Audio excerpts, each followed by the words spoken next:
ठन ठन की है झनकार, ये दुनिया काला बाजार, ये पैसा बोलता है। सच में पैसा बोलता ही है। और चुनावी मौसम में तो पैसा इतना बोलता है कि नेताओं को पता है किससे कहाँ कैसे किस पे कैसे खर्च करना है और वोटर्स को अपनी ओर आकर्षित करना है। और ये 24 घंटे तो कहा जाए ना तो कयामत की रात वाले दिन है। झुग्गियों से लेकर बड़े बड़े महलों तक इस समय लगातार नेता घूम रहे हैं और कोशिश कर रहे हैं कि वोटर्स उनकी ओर आकर्षित हो जाएं। लेकिन इस समय एक और भी माध्यम है जिस पर लगातार पिछले एक महीने में इस बार राजनीतिक दलों ने कोशिश करी कि जमकर प्रचार किया जाए और नए युग में यानी कि टेक्निकल युग में टेक्निकलिटी के साथ इस बार डिजिटल मीडिया को माध्यम बनाया गया।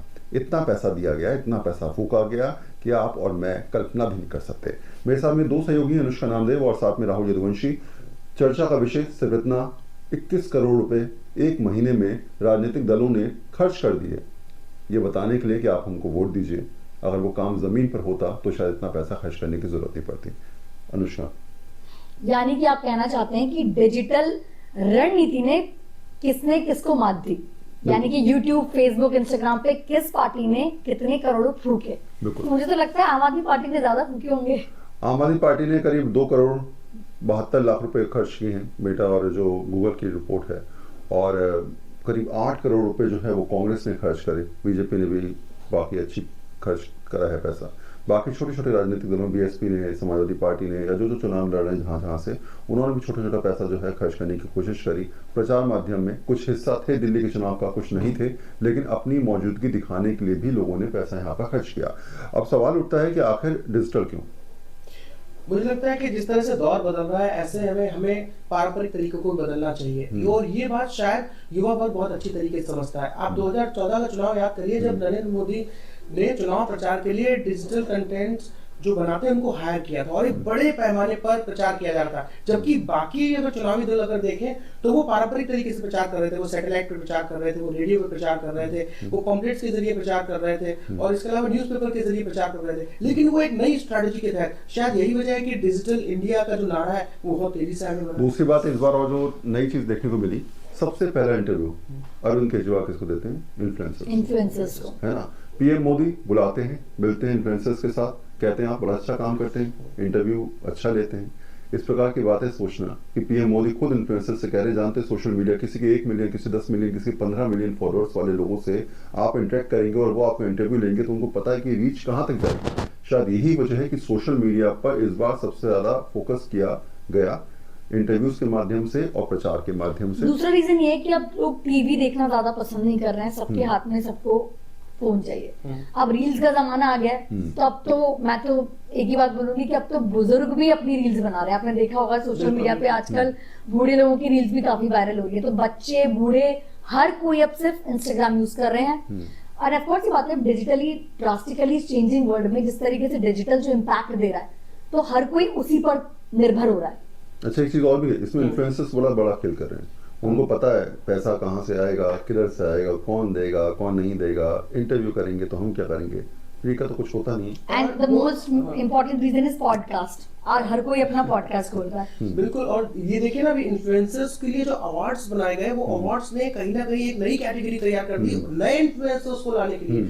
तो कुल मिलाकर के आने वाले चुनावों के साथ साथ अगर एंटरटेनमेंट की बात की जाए, इसके अलावा अगर हम बात करते हैं सोशलिस्ट की बात करें, सोशलिज्म की बात करें, तो सब जगह अभी इन्फ्लुएंसर्स आकर के लोगों को समझाने का प्रयास कर रहे हैं। यानी कि अपनी नए तरीके से नई चीजें लोगों को समझा रहे हैं और लोगों के हाथ में मोबाइल फोन पहुंचा ही है, डेटा बहुत सस्ता हो ही गया है। बल्कि देखा जाए तो अभी भी सैटेलाइट के लिए आपको रिचार्ज जो कराना पड़ता है वो महंगा पड़ रहा है, बजाय आप डेटा का रिचार्ज कराते हैं। तो आप एक डेटा से ना सिर्फ आप YouTube को एक्सेस कर सकते हैं, Facebook को भी एक्सेस कर सकते हैं, इंस्टा को भी एक्सेस कर सकते हैं और खुद भी इन्फ्लुएंसर बन सकते हैं और किसी से इन्फ्लुएंस हो भी सकते हैं। तो इससे बेहतर मीडियम क्या हो सकता है? शायद यही वजह है कि कांग्रेस ने 7 करोड़ रुपए से ज्यादा रुपए खर्च किए प्रचार में। क्योंकि दिल्ली चुनाव में कांग्रेस की स्थिति जो है वो अगर कहा जाए तो तीसरे नंबर की पार्टी, कई जगह टफ फाइट देने की बात भी की जा रही है। लेकिन ये है कि आप वजूद में आएंगे कैसे जब आप डिजिटल माध्यम को कहीं ना कहीं प्रचार में लाएंगे।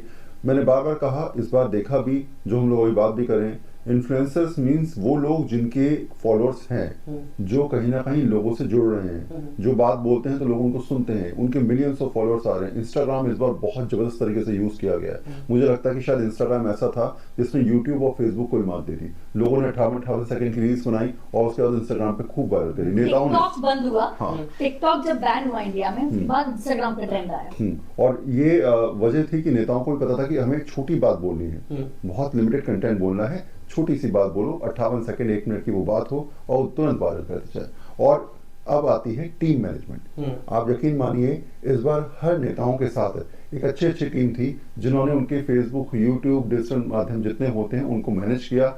जैसे नेताजी घर से निकले तुरंत क्लिप बनाई, जैसे नेताजी ने बात करी तुरंत क्लिप बनी और वो तुरंत अपलोड होनी शुरू हो गई, क्लिप्स को वायरल किया गया।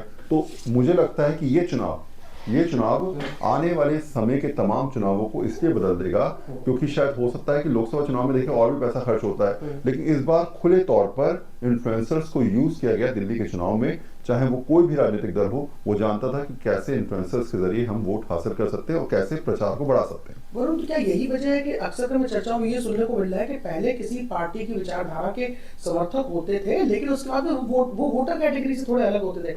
अब तीनों पार्टियां या अलग अलग पार्टी की बात करें तो लोग समर्थक बन गए हैं बजाय वोटर के। मतलब सीधे सीधे अगर कोई आम आदमी पार्टी को अगर चाहता है, पसंद करता है, उनके कामों को पसंद करता है तो सीधे समर्थक भी और वोट भी देगा। वोट खिसकने का बिल्कुल भी ऐसे चांस लगता नहीं। लेकिन इस बार के चुनाव में तो लग रहा है कि केजरीवाल खुद ही बोल दिए हैं कि 55 सीटें तक आ सकती हैं।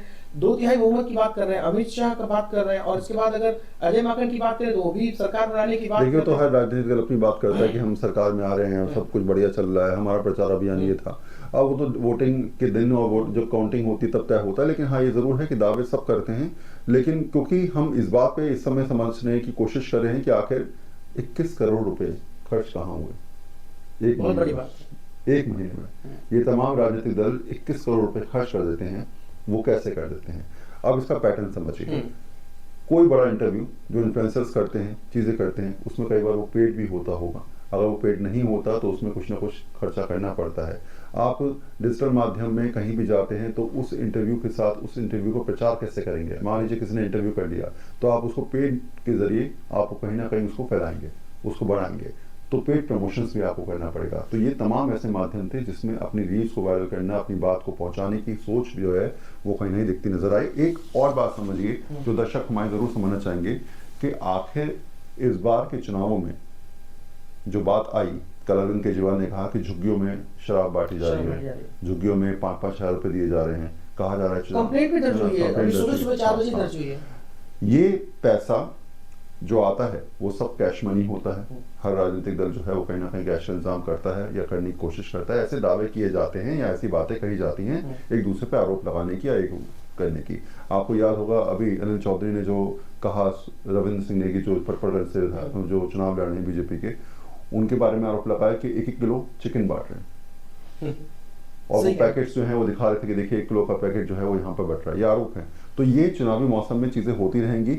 अब इन चुनावी मौसम में इन बातों का कितना यूज होगा वो ये कि जब अनिल चौधरी ने कहा कि रविंद्र सिंह नेगी जो है वो 1 किलो के चिकन बांट रहे हैं, ये देखिए वो वीडियो सुबह से जबरदस्त तरीके से वायरल हुआ, जबरदस्त तरीके से। जिसको नहीं पता यूपी में, बिहार में, झारखंड में, उसको पता चल गया कि पटपड़गंज से रविंद्र सिंह नेगी और अनिल चौधरी चुनाव लड़ रहे हैं। और एक रील भी वायरल हुई थी जिसमें कुछ ड्रिंक्स भी बांटी जा रही थी। हाँ। तो वही इम्पैक्ट पड़ता है सोशल मीडिया का। तो सोशल हर किसी के जहन में, दिमाग में ये जाता है कि डिजिटल की दुनिया रियल दुनिया है rather than टीवी की दुनिया। बिल्कुल। और शायद यही वजह है कि हम ये समझा रहे हैं आपको कि 21 करोड़ रुपए खर्च करने वाले तमाम राजनीतिक दल ये बहुत अच्छे से जानते हैं कि बात जब पैसे की होती है तो फिर कोई ना कोई समझ नहीं पाता। वक्त के साथ, हालात के साथ लोग जान जाते हैं कि आखिर मतदान के दिन भले ही तमाम वादे किए जाएं, लेकिन जब पैसे की बात की जाए तो उसके बारे में सोचा जाए। तभी तो फ्री की रेवड़ियाँ इस बार खूब चर्चा में। बहुत बहुत शुक्रिया हमारे साथ जुड़ने के लिए। ऐसे ही रोचक वीडियो के जरिए आप तक बात पहुँचाते रहेंगे, कुछ नया सुनाएंगे, कुछ आपसे सुनेंगे। धन्यवाद।